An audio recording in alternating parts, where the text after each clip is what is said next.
গ্রামীণ চিকিৎসকের অ্যাকাউন্টে অন্নপূর্ণা যোজনার টাকা কিভাবে টাকা এলো জানেন না বলে দাবি সঞ্জিত বিশ্বাসের। অতিরিক্ত টাকা তোলেননি চিকিৎসক, পঞ্চায়েতকে জানানোর কথা বললেন সঞ্জিত বিশ্বাস। পঞ্চায়েতকে জানানোর কথা বলেছেন, অতিরিক্ত টাকা তোলেননি ওই চিকিৎসক। গ্রামীণ চিকিৎসকের অ্যাকাউন্টে অন্নপূর্ণা যোজনার টাকা।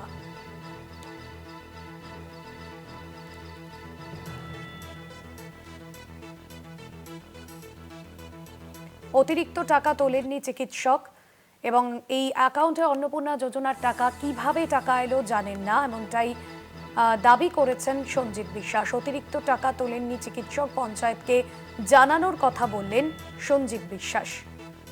গ্রামীণ চিকিৎসকের অ্যাকাউন্টে অন্নপূর্ণা যোজনার টাকা কিভাবে টাকা এলো জানেন না বলে দাবি সঞ্জিত বিশ্বাসের।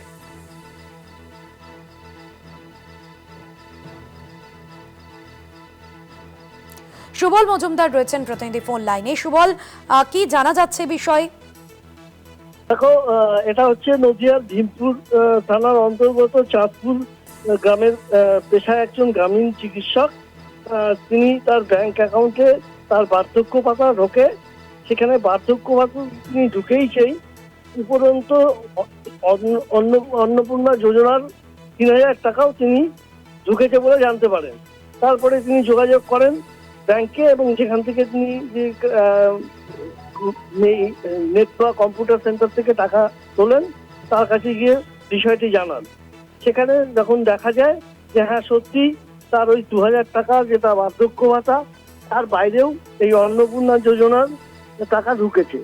এই বিষয়টি যখন জানাজানি হয় তখন কিন্তু এটা নিয়ে তিনি চিন্তায় পড়েন এবং তিনি এই টাকা তোলেননি, তিনি নিতে চাননি।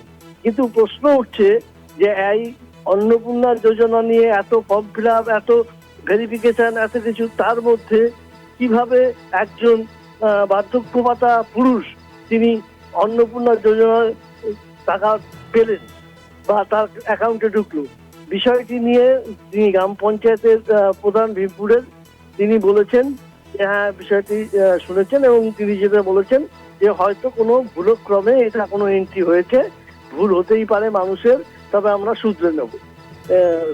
এই কথা তারা বলেছেন।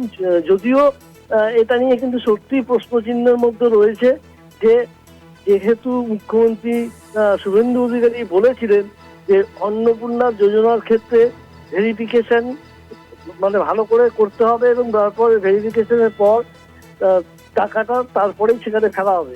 এখন দেখা যাচ্ছে এরকম আরো আছে কিনা যে ভেরিফিকেশন তাড়াতাড়ি করতে গিয়ে এরকম কোনো ভুল হয়েছে কিনা।